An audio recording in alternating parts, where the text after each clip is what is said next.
Hello friends, welcome to Kannan info Tamil. நம்ம இன்னைக்கு என்ன டாபிக் பார்க்க போறோம் அப்படின்னா, சமீபத்துல MQ-26A கோஸ்பேட் அப்படிங்கிற லாயல் விங்மேன் ட்ரோனை ஆஸ்திரேலியா அறிமுகப்படுத்தினாங்க. இந்த ட்ரோன் ராயல் ஆஸ்திரேலியன் ஏர்போர்ஸுக்காக உருவாக்கப்பட்டது. கடந்த 50 வருடங்கள்ல ஆஸ்திரேலியாவில் உருவாக்கப்பட்ட ஒரு காம்பேக்ட் ஏர்கிராப்ட் இதுதான். ஆஸ்திரேலியா உருவாக்கிய MQ-28A கோஸ்பேட் அப்படிங்கிற லாயல் விங்மேன் ட்ரோன் போன்றே இந்தியாவும் கேட்ஸ் வாரியர் அப்படிங்கிற லாயல் விங்மேன் ட்ரோனை உருவாக்கி வர்றாங்க. இந்த ட்ரோன் இந்தியா உருவாக்கி வரும் கேட் சிஸ்டத்துல பயன்படுத்தப்பட உள்ளது. கேட்ஸ் அப்படிங்கிறது காம்பேக்ட் ஏர் டீமிங் சிஸ்டம். இந்த வீடியோல காம்பேக்ட் ஏர் டீமிங் சிஸ்டம்னா என்ன, இந்த சிஸ்டத்துல பயன்படுத்தக்கூடிய ட்ரோன்களின் செயல்பாடு என்ன, இந்தியா எதற்காக காம்பேக்ட் ஏர் டீமிங் சிஸ்டத்தை உருவாக்கி வர்றாங்க அப்படிங்கறத பத்தி நம்ம டீடைலா இந்த வீடியோல பார்க்கலாம். நீங்க இப்பதான் நம்ம சேனலுக்கு ஃபர்ஸ்ட் டைம் வர்றீங்க அப்படின்னா நம்ம சேனலை சப்ஸ்கிரைப் பண்ணிக்கங்க. அப்படியே அந்த பெல் நோட்டிபிகேஷனை கிளிக் பண்ணி ஆல்ங்கிற ஆப்ஷனை எனேபிள் பண்ணிக்கங்க.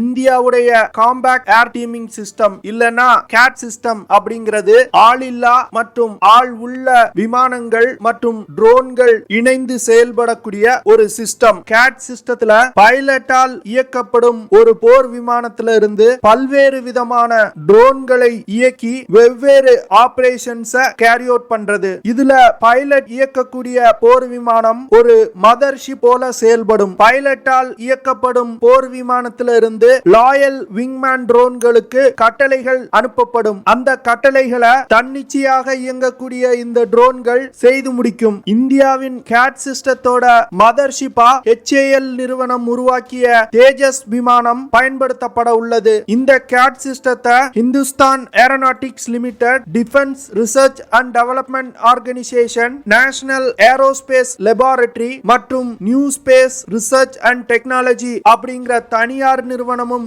இணைந்து உருவாக்க போறாங்க. கேட் சிஸ்டத்துல ஒன்றுக்கும் மேற்பட்ட அட்வான்ஸ் ஏரியல் பிளாட்ஃபார்ம் மற்றும் அட்மாஸ்பியரிக் சேட்டலைட்களை உருவாக்கி பலவிதமான ஆபரேஷன்களை கேரி அவுட் பண்றது. குறிப்பா சொல்லணும் அப்படின்னா, எதிரிகளோட எல்லைக்குள் நீண்ட தூரம் ஊடுருவி சென்று தாக்குதல், உளவு பார்த்தல், எதிரிகள் இலக்கு மீது வெகு தூரத்திலிருந்து தாக்குதல் நடத்துதல், அதிகமான ஆயுதங்களை எடுத்து சென்று எதிரிகள் மீது தாக்குதல் நடத்துவது, இது போன்ற ஆபத்தான தாக்குதல்களை நடத்துவதற்கு காம்பேக்ட் ஏர் டீமிங் சிஸ்டம் பயன்படுத்தப்படும். காம்பேக்ட் ஏர் டீமிங் சிஸ்டத்தை பயன்படுத்துறதுனால மனித உயிரிழப்புகளை தவிர்க்க முடியும். இந்தியா இந்த காம்பேக்ட் ஏர் டீமிங் சிஸ்டத்தோட முதல் சோதனையை 2024 வருடம் நடத்த திட்டமிட்டிருக்காங்க. இந்த காம்பேக்ட் ஏர் டீமிங் சிஸ்டத்துல 4 விதமான ட்ரோன்கள் பயன்படுத்தப்படுது. CATS warrior, CATS hunter, CATS alpha மற்றும் கேட்ஸ் இன்ஃபினிட்டி. இந்த 4 விதமான ட்ரோன்களையும் HAL உடைய தேஜஸ் விமானம் மதர்ஷிப் போல செயல்பட்டு கட்டுப்படுத்தும். கேட் சிஸ்டத்தை இந்திய விமானப்படையில் பயன்படுத்தக்கூடிய மற்ற விமானங்களையும் பயன்படுத்த திட்டமிட்டிருக்காங்க. குறிப்பா சொல்லணும் அப்படின்னா, ரஃபேல் போர் விமானம், மிராஜ் 2000, ஜாகுவார், Su-30 MKI போன்ற விமானங்களையும் பயன்படுத்த திட்டமிட்டிருக்காங்க. கேட் சிஸ்டத்துல பயன்படுத்தக்கூடிய 4 விதமான ட்ரோன்களின் செயல்திறனை பத்தி பார்க்கலாம். முதல்ல கேட்ஸ் ஆல்பா. இந்த ட்ரோன் பார்ப்பதற்கு ஒரு மிசைல் போன்று இருக்கும். இந்த ட்ரோனோட கண்டெய்னர்ல 4 ஸ்வாம் ட்ரோன்கள் இருக்கும். கேட்ஸ் ஆல்பாவை தேஜஸ் விமானத்திலிருந்து லான்ச் செய்ததும் கிட்டத்தட்ட 80 கிலோமீட்டர் தூரம் வரைக்கும் பயணிக்கும். 80 கிலோமீட்டர் பயணத்திற்கு பிறகு கேட்ஸ் ஆல்பால உள்ள 4 ஸ்வாம் ட்ரோன்கள் பிரிந்து இலக்கை நோக்கி பயணிக்கும். இந்த ஸ்வாம் ட்ரோன்கள்னால 100 முதல் 150 கிலோமீட்டர் தூரம் வரைக்கும் பயணிக்க முடியும். அப்போ கேட்ஸ் ஆல்பா சிஸ்டத்தோட ரேஞ்ச் 175 இருந்து 125 கிலோமீட்டர். இந்த கேட்ஸ் ஆல்பா சிஸ்டம் ஒரு ஸ்டாண்ட் ஆஃப் வெப்பன் சிஸ்டமா செயல்படுது. HAL உடைய தேஜஸ் போர் விமானத்துல 4 கேட்ஸ் ஆல்பா ட்ரோன்களை எடுத்து செல்ல முடியும். அப்போ 20 ஸ்வாம் ட்ரோன்கள் ஆல்பால இருந்து வெளியேறி இலக்கை சென்று தாக்கும். அதுவே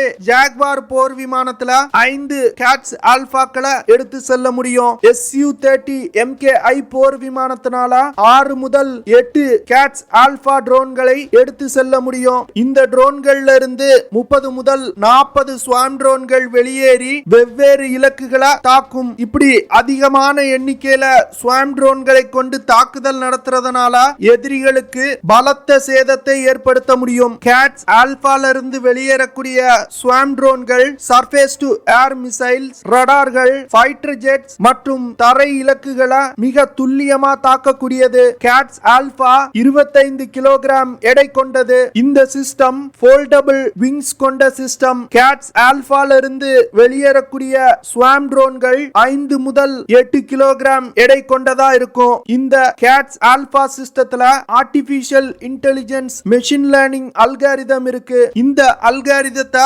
தேஜஸ் போர் விமானத்துல உள்ள மெஷின் கம்ப்யூட்டர்களை வைத்து கண்ட்ரோல் செய்ய முடியும். ஆர்டிபிஷியல் இன்டெலிஜென்ஸ் இருக்கிறதுனால இந்த சிஸ்டத்துல உள்ள ஸ்வாம் ட்ரோன்கள் தன்னிச்சையாகவே இலக்கை கண்டுபிடித்து இலக்கின் மீது மோதி தற்கொலை தாக்குதல் நடத்துது. இதன் மூலமா எதிரிகளுக்கு பலத்த சேதத்தை ஏற்படுத்த முடியும். இரண்டாவதா பார்க்க போறது கேட்ஸ் ஹண்டர் ட்ரோன். இந்த ட்ரோன் பார்ப்பதற்கு KEPD 350 ஏர் லான்ச் க்ரூசர் மிசைல் போன்றே இருக்கும். இந்த கேட்ஸ் ஹண்டர் ட்ரோனோட எடை 600 கிலோகிராம். இந்த ட்ரோன்ல ஒரு HAL PTAE 7 டர்போஜெட் இன்ஜின் பயன்படுத்தப்பட்டிருக்கு. இந்த கேட்ஸ் ஹண்டர் ட்ரோன் குறைவான உயரத்துல பறக்கக்கூடிய stand off air launch cruiser missile போன்று செயல்படும். கேட்ஸ் ஹண்டர் ட்ரோனுக்கு மதர்ஷிப்பா செயல்படக்கூடிய LCA தேஜஸ் விமானத்திலிருந்து கட்டளைகளை பிறப்பிக்க முடியும். கேட்ஸ் ஹண்டர் ட்ரோன்ல 250 கிலோகிராம் எடை கொண்ட ஆயுதங்களை எடுத்து செல்ல முடியும். இந்த ஆயுதங்கள் யூனிட்ரி வார்ஹெட்ஸ் இல்லனா கிளஸ்டர் யூனிட்களா இருக்க வாய்ப்பு இருக்கு. இந்த வார்ஹெட்னால 200 முதல் 300 கிலோமீட்டர் தூரம் பயணித்து சென்று இலக்கை தாக்க முடியும். கேட்ஸ் ஹண்டர் ட்ரோன்ல இருந்து வார்ஹெட்களை இலக்கை நோக்கி லான்ச் செய்த பிறகு இந்த சிஸ்டங்களை பாராசூட் உதவியுடன் சேஃபா தரையிறக்க முடியும். கேட்ஸ் ஹண்டர் சிஸ்டம் இலக்கை கண்டுபிடிப்பதற்கும் இலக்கை சென்று தாக்குவதற்கும் குளோபல் நேவிகேஷன் சேட்டலைட் சிஸ்டம் மற்றும் டெரெயின் மேட்சிங் சிஸ்டங்களை பயன்படுத்துது. இந்த டெரெயின் மேட்சிங் சிஸ்டத்துல டேட்டா லிங்க் இருக்கு. இந்த டேட்டா லிங்க் மூலமா வார்ஹெட்கள் இலக்கை நோக்கி பயணித்துக் கொண்டிருக்கும் போது டார்கெட்டோட லொகேஷன் குறித்தான இன்ஃபர்மேஷன்ஸை அப்டேட் செய்ய முடியும். இதன் மூலமா இலக்கை மிகவும் துல்லியமா தாக்கும். கேட்ஸ் ஹண்டர் சிஸ்டத்துல இமேஜிங் சீக்கர் இருக்கு. இதன் மூலமா தன்னிச்சையாகவே டார்கெட்டுகளை கண்டுபிடிக்க முடியும். அடுத்து நம்ம பார்க்க போறது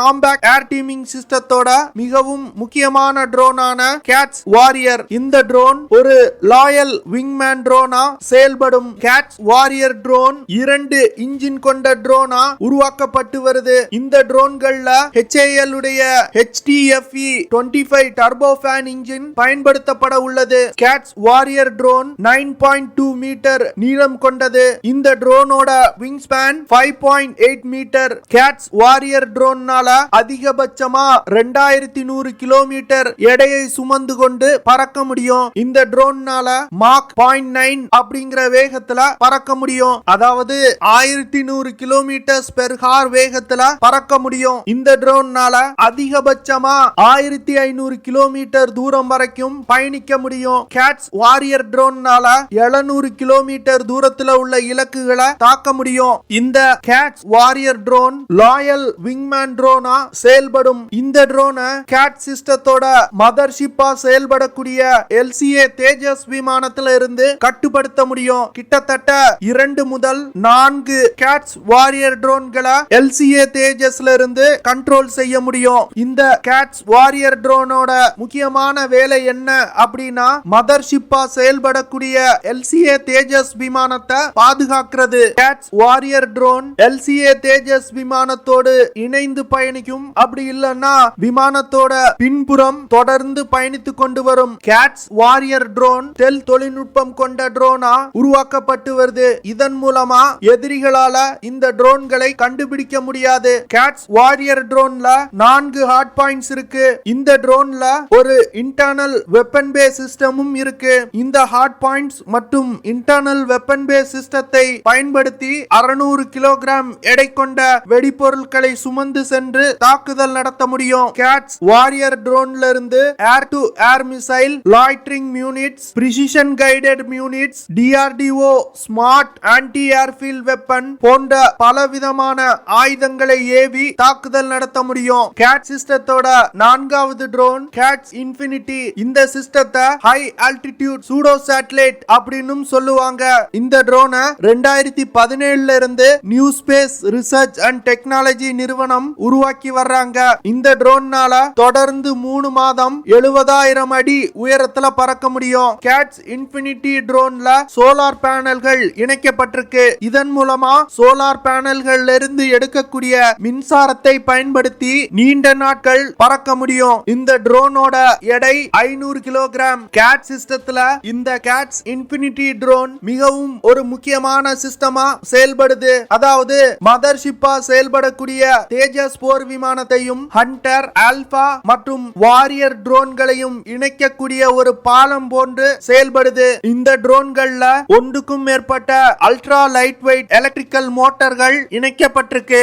இந்த மோட்டார்களை பயன்படுத்தி 90 முதல் 100 கிலோமீட்டர் பெர் ஹார் வேகத்துல பயணிக்க முடியும். இந்த ட்ரோன்கள்ல பலவிதமான சென்சார்கள், ஹை ரெசல்யூஷன் கேமராக்கள் இணைக்கப்பட்டிருக்கும். இதன் மூலமா நமது எல்லைக்குள் இருந்து கொண்டே 200 கிலோமீட்டர் தூரம் வரைக்கும் எதிரிகளோட எல்லைக்குள் உளவு பார்க்க முடியும். இந்த இன்ஃபினிட்டி ட்ரோன்களை கேட் சிஸ்டத்துக்காக மட்டும் டெவலப் செய்யல.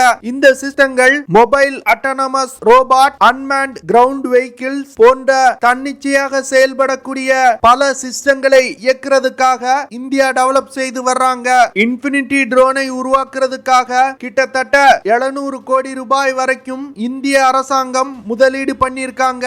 இந்தியா எதற்காக இது போன்ற காம்பேக்ட் ஏர் டீமிங் சிஸ்டங்களை உருவாக்கி இருக்காங்க அப்படின்னா, குறைவான மனித செயல்பாடுகளுடன் எதிரிகளோட எல்லைக்குள் செல்லாமல் தொலை தூரத்தில் இருந்து கொண்டே எதிரிகளோட வெவ்வேறு இலக்குகளை தாக்க முடியும். இதன் மூலமா எதிரி எங்க இருந்து தாக்குதல் வருது அப்படிங்கறதையே கணிக்க முடியாது. ஓகே ஃப்ரெண்ட்ஸ், நம்ம வீடியோவோட நிறைவு பகுதிக்கு வந்துட்டோம். இதெல்லாம் தான் நான் உங்ககிட்ட ஷேர் பண்ணணும் அப்படின்னு நினைச்ச விஷயங்கள். ஐ ஹோப் நான் ஷேர் பண்ண விஷயங்கள் உங்களுக்கு பிடிச்சிருக்கும் நினைக்கிறேன். அப்படி பிடிச்சிருந்துச்சுன்னா ஷேர் பண்ணுங்க, லைக் பண்ணுங்க, கமெண்ட் பண்ணுங்க, மறக்காம நம்ம சேனலுக்கு சப்ஸ்கிரைப் பண்ணுங்க.